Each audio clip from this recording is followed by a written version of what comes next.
La flemme, cet état dégueulasse, cette envie de ne rien faire. On y passe tous, sans exception. On peut avoir la flemme de sortir, la flemme d'étudier, la flemme de faire ses devoirs, la flemme de travailler, bref, on peut avoir la flemme pour tout. Mais pour moi, la pire, et celle qui nous tire plus vers le bas, c'est la flemme de s'entraîner. Honnêtement, il m'arrive énormément de fois d'avoir la flemme de m'entraîner. Et pourtant, j'ai pas lâché depuis 4 ans. J'ai eu aucune période d'arrêt. J'ai toujours fait du sport, j'ai toujours fait en sorte de continuer à m'entraîner. Et ben tout ça, c'est pas parce que j'ai une motivation hors du commun comme Rock Lee ou quoi que ce soit. C'est tout simplement parce que je me suis trouvé des astuces, des techniques pour me faire continuer. Donc voilà, dans cette vidéo, je vais te présenter mes 15 astuces pour ne plus avoir la flemme de t'entraîner. Ou plutôt pour la combattre et pour t'entraîner malgré tout. Honnêtement, ça te sera super utile. Donc reste bien jusqu'à la fin, tu verras que sûrement une de tes astuces t'aidera à évoluer. J'espère que t'es prêt parce que ça commence maintenant. Let's go!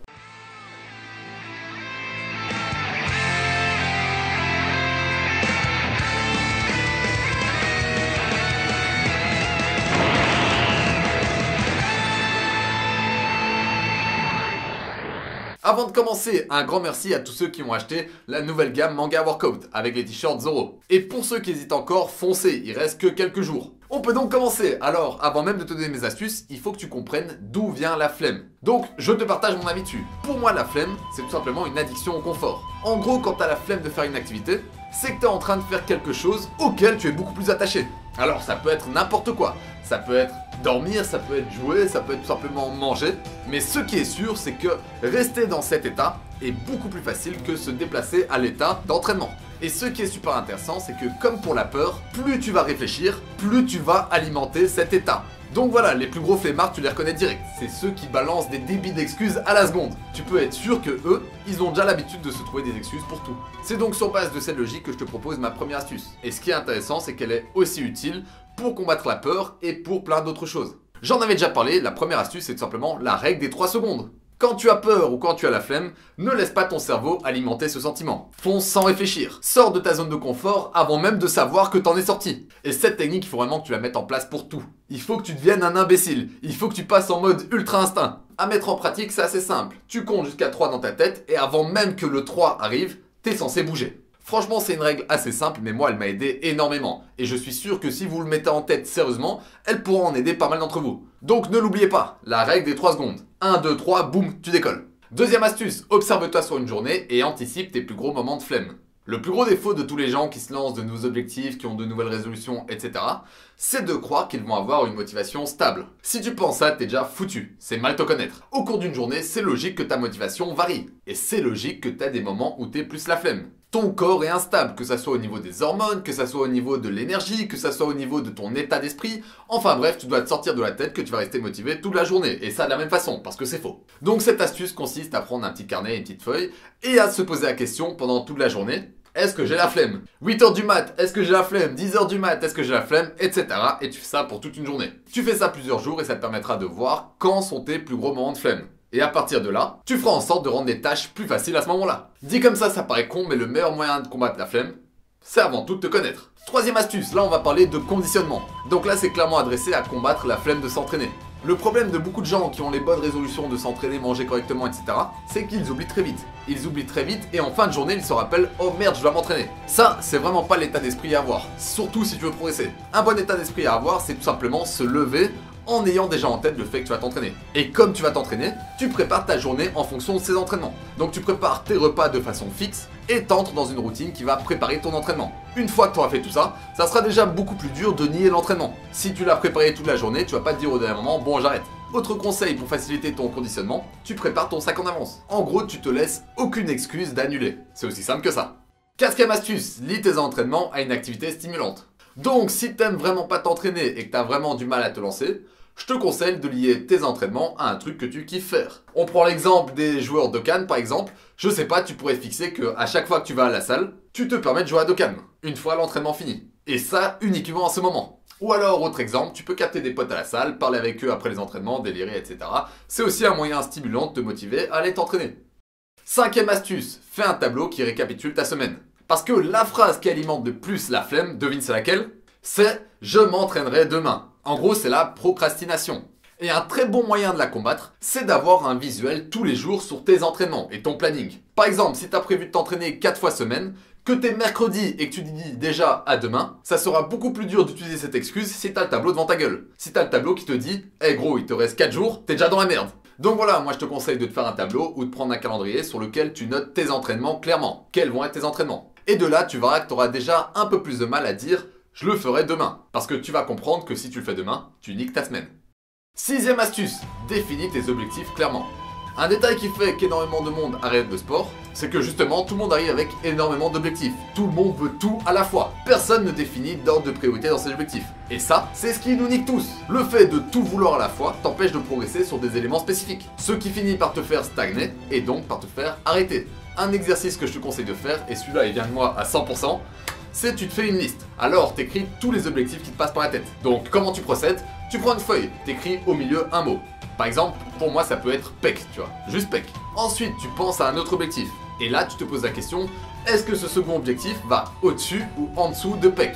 Une fois que tu as placé ton second objectif, tu reproduis la même chose avec tous tes objectifs. Une fois fini, tu auras une liste. Et ceux qui seront au sommet de la liste seront tes objectifs principaux, seront ceux sur lesquels tu vas te focaliser. Et juste ça, ça va te permettre de savoir enfin vers où tu vas, ce que tu veux vraiment. Parce que cet exercice va te permettre de faire des choix clairement. Septième astuce, et celle-là elle intervient pour l'alimentation. Alors pourquoi je parle d'alimentation? Parce que c'est simple. Énormément de gens qui ont voulu commencer à s'entraîner ont arrêté parce que ils n'ont pas suivi d'un point de vue alimentation. Donc ça a merdé niveau alimentation et du coup ils ont arrêté les entraînements. Ils se sont dit bon c'est foutu, autant arrêter de s'entraîner. Le gros souci des gens qui font des efforts sur l'alimentation, c'est que dès que ça merde au niveau d'un repas, ça devient la dégringolade. C'est 1, puis 2, puis 3, ça s'arrête plus. Donc moi ce que je te propose pour pallier à ce moment-là, à ce moment clé où tu vas merder, c'est tout simplement d'avoir des plats de secours. Donc c'est con mais je te conseille d'acheter des aliments qui vont périmer dans super longtemps. Par exemple des boîtes de thon, par exemple des boîtes de conserve de légumes, etc. Et lorsque t'es dans la merde, tu sors tes conserves et tu rattrapes le repas que tu vas merder. Huitième astuce, tout préparer en avance. Alors là ça touche encore une fois sur l'alimentation mais ça s'applique pour le travail, les cours et etc. Si t'es quelqu'un de fainéant, tu sais que tu vas avoir des gros pics de flemme. Alors il ne faut surtout pas laisser traîner. Fais en sorte de faire les choses en avance, pour que quand tu seras le plus flemmard, tu seras bien, tu seras posé. Et d'un point de vue alimentation, ça c'est la clé. Honnêtement, moi je te conseille d'au moins préparer tous tes gros repas du lendemain, la veille. Et en faisant ça, t'imagines même pas le gain de temps, et surtout de motivation que tu vas avoir. Astuce basique, mais il faut le dire, cuisiner prend du temps, et parfois ça peut être super chiant. Neuvième astuce, la règle des 5 minutes. Là c'est une technique qui est intéressante pour tout ce qui est footing, et aussi pour tout ce qui est tâches ingrates. Du style ranger, nettoyer, faire une activité chiante. Le principe est simple, tu sais que tu dois courir.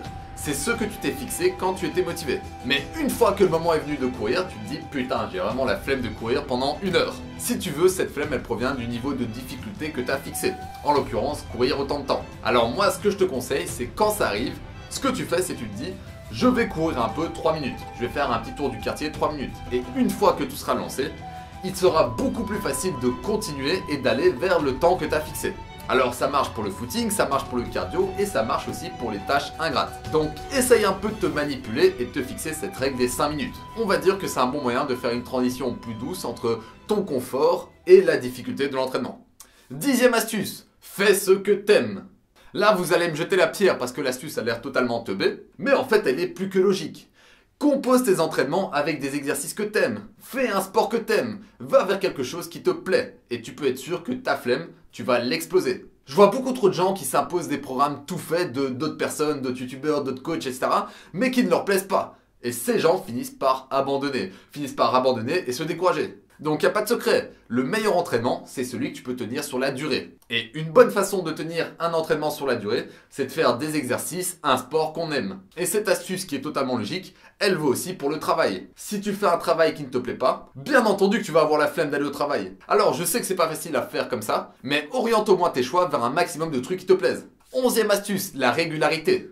Ton corps et ton cerveau se calent assez vite sur des habitudes. Il sera donc beaucoup plus facile pour toi de prendre une habitude et t'entraîner à heure fixe que plutôt de t'entraîner de façon totalement aléatoire jour après jour. En gros, ce que je te conseille de faire, c'est t'entraîner à heure fixe. Essaye de garder les mêmes heures tous les jours. Alors bien entendu, c'est pas possible pour tout le monde, mais si tu y arrives, tu verras que niveau flemme, ça ira beaucoup mieux. 12e astuce, écris tes entraînements. Le problème d'énormément de gens, c'est qu'ils arrivent à l'entraînement sans savoir ce qu'ils vont faire. Donc prends le temps de créer un petit carnet dans lequel tu vas écrire tes séances en avance. Et une fois sur le moment, tu auras juste à noter tes performances. En plus, avoir ce carnet va t'être super utile d'un point de vue motivation parce qu'il va te permettre de voir ta progression séance après séance. À chaque séance, tu sais que tu dois te dépasser sur tel ou tel exercice. Et ça, c'est le problème de la majorité des pratiquants en salle de sport. les gens ne retiennent pas leur performance. Du coup, ils ne se dépassent presque jamais. Et ne progressent presque jamais. Donc voilà, faites-vous un carnet, écrivez vos perfs et écrivez vos séances en avance. Et vous verrez que vous serez bien plus efficace et bien plus focus. 13e astuce, et là tout le monde la connaît. Quand t'as la flemme, quand t'as un gros moment de flemme, ce que tu peux faire, c'est tout simplement balancer une OST qui déglingue. Tu te mets une playlist qui va te motiver à t'entraîner. Donc ta playlist d'entraînement, tu l'actives dès que t'as la flemme. Et tu te mets dans un mood où, hop, tu décolles, t'es chaud, tu pars t'entraîner. Peut-être même que tu devrais mettre un réveil avec une OST motivante au moment de t'entraîner. Donc pour tous ceux qui sont fans de manga et d'anime, vous savez tous que j'ai une playlist en mode motivation. Et si vous avez des sons à partager, balancez dans les commentaires. Ça, je pense que c'est une astuce qui peut en sauver pas mal. 14e astuce, la glycémie. Une des causes de la flemme, c'est ton addiction au confort. Pourquoi quitter ce confort pour aller dans un lieu où tu vas souffrir? Mais c'est pas tout, la flemme peut être aussi liée à ton énergie. Et quand on parle d'énergie, on parle de glycémie. En gros, une raison de ta flemme, ça peut être tout simplement ton alimentation. Tu bouffes trop souvent des sucres rapides, du style bonbons, chocolat, coca. En gros, d'un point de vue énergie, t'es pas du tout stable sur une journée. Et quand t'as ces chutes d'énergie après avoir mangé toutes ces merdes, tu peux être sûr que la flemme va être à son apogée. Donc conseil assez basique, vire-moi toutes ces merdes de ta bouffe. Oublie les boissons sucrées et gazeuses, oublie les chocolats, oublie les bonbons, oublie les cookies, les Kinder et toutes ces merdes. Remplace ça par des fruits et favorise les sucres lents, du style pain complet, blé complet et etc. Et dernière astuce, très certainement la plus efficace, trouve-toi un coéquipier, un duo, un rival, bien plus fort que toi. Et là, tu peux être sûr que tu vas avoir une montée éclair. En gros, ne t'emmerde surtout pas avec des gens qui te tirent vers le bas. S'ils sont plus faibles que toi et moins motivés que toi, c'est pas bon pour toi. Donc fais en sorte de trouver soit quelqu'un de plus motivé que toi, même s'il est plus faible, y a pas de souci, soit quelqu'un de plus fort que toi. Et tu verras qu'en essayant de le suivre, tu vas oublier toutes ces histoires de flemme. C'est aussi simple que ça. Donc voilà, je m'arrête là, toutes ces règles sont assez simples, mais faut les avoir en tête. Donc quand t'as la flemme, ne la subis pas. Pense à ces règles, reviens sur la vidéo et essaye de trouver une solution. Et si vous avez d'autres astuces, n'hésitez pas à les balancer dans les commentaires. D'ailleurs, je suis curieux de voir ce que vous avez. Enfin bref, en attendant la prochaine vidéo, mange bien, dors bien et entraîne-toi bien. Sur ce, Jana!